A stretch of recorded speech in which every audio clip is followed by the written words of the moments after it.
अगर आप पाइल्स जैसी समस्या से सफर कर रहे हो तो ये जरूरी है कि आपको अपने फूड्स पर, अपने खाने पर बहुत ज्यादा ध्यान देने की जरूरत है। आपको ऐसे कंडीशन में ऐसे फूड्स का इस्तेमाल नहीं करना चाहिए जो कि आपके पाइल्स की समस्या को मजीद वर्स्ट करे, मजीद बढ़ाए। इन फूड्स को आपको अवॉइड करना चाहिए या लिमिटेड करना चाहिए। चलिए आज इस वीडियो में मैं आपको बताता हूँ। इन फूड्स में डीप फ्राइड और प्रोसेस्ड फूड जैसे कि फ्रोजन मिल्स, फास्ट फूड और डीप फ्राइड फूड्स, ये फूड्स आपकी डाइजेशन को खराब करते हैं और ये फूड्स आसानी से डाइजेस्ट नहीं होता है, जिसकी वजह से कॉन्स्टिपेशन होती है, जबकि इसमें न्यूट्रिएंट्स और विटामिन्स की मात्रा बेहद कम होती है। इस तरह के फूड्स में सॉल्ट का इस्तेमाल बहुत ज्यादा होता है। इसके अलावा इसमें अनहेल्दी फैट्स मौजूद होते हैं और ये वो सारी चीजें हैं जो कि आपके डाइजेशन को बिगाड़ती हैं और कॉन्स्टिपेशन जैसी प्रॉब्लम्स को क्रिएट करती है, जिसकी वजह से आगे चलकर पाइल्स की समस्या को ये क्रिएट कर सकती है और अगर आपको पाइल्स है तो आपकी समस्या को मजीद तकलीफदेह बना सकती है। इसलिए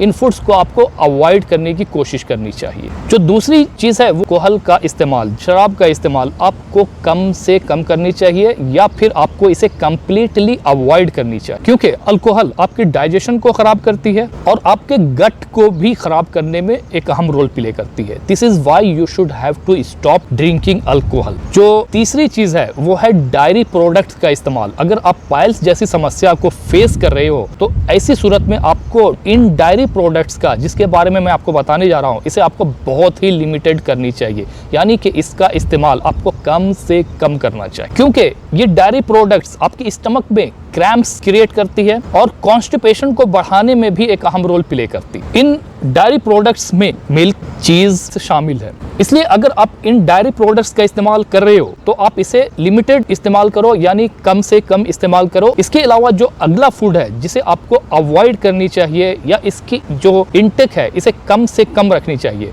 इन फूड्स में अनराइप फ्रूट्स हैं जो कि पूरी तरह से पके हुए नहीं होते। कच्चे फ्रूट्स का इस्तेमाल आपको नहीं करना चाहिए। इन फ्रूट्स में आपको बनाना का इस्तेमाल कम करना चाहिए, क्योंकि ये आगे चलकर कॉन्स्टिपेशन यानी कब्जियत को बढ़ा सकती है और साथ साथ आपकी पाइल्स की समस्या को मजीद बढ़ा सकती है, पेनफुल बना सकती है और आपको ज़्यादा सफ़र करवा सकती है। इसलिए अनराइप बनाना का इस्तेमाल कम कीजिए। हाँ, अगर आप राइप यानी कि पके हुए फ्रूट्स का इस्तेमाल करते हो तो इससे किसी तरह की प्रॉब्लम नहीं है, आप उसे इस्तेमाल कर सकते हो, लेकिन कच्चे फ्रूट्स का इस्तेमाल कम से कम ही कीजिए। इसके अलावा अगला जो फूड है जो आपको लिमिटेड करनी चाहिए और इसका इस्तेमाल कम से कम करना चाहिए या अवॉइड करने की कोशिश करनी चाहिए, वो है रिफाइंड ग्रेन्स का इस्तेमाल। इस तरह की फूड्स में refined white rice, white bread और बेगल्स वगैरह का इस्तेमाल होता है जो कि आपकी समस्या को मजीद बढ़ा सकती है। इसलिए वाइट राइस का इस्तेमाल, वाइट ब्रेड का इस्तेमाल कम कीजिए। इसके अलावा कुकीज का इस्तेमाल, केक्स का इस्तेमाल भी आपको कम करना चाहिए। इसके अलावा अगला फूड जो इस कैटेगरी में शामिल है जिसे आपको अवॉइड करनी चाहिए या इसकी जो इंटेक है इसे कम से कम रखना चाहिए,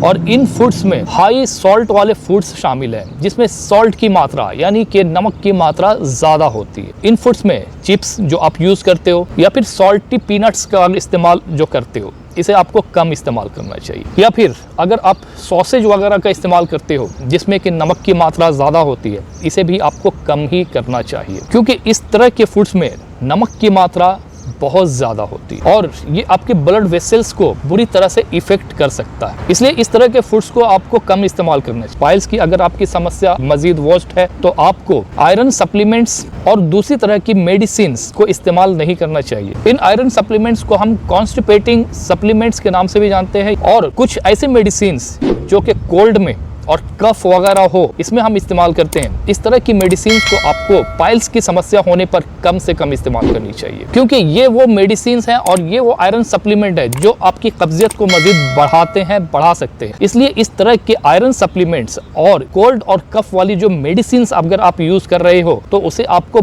कम से कम इस्तेमाल करना चाहिए या फिर आपको अवॉइड करने की कोशिश करनी चाहिए। अगला जो फूड इस कैटेगरी में आता है और जिसे आपको अवॉइड करने की कोशिश करनी चाहिए वो है एक्सेसिव फाइबर वाली फूड्स। जी हाँ, ऐसे फूड्स जिसमें फाइबर की मात्रा ज्यादा हो, क्योंकि इन फूड्स में मौजूद फाइबर आपके स्टूल को मजीद सख्त बना देती हैं, जिसकी वजह से ये पास आउट होने में दुश्वारी करती है, परेशानी करती है और आपको मजीद जोर लगाना पड़ता है, और जिससे कि आपकी पाइल्स की जो समस्या जो ऑलरेडी आप फेस कर रहे हो ये और भी ज़्यादा भयानक हो सकती है।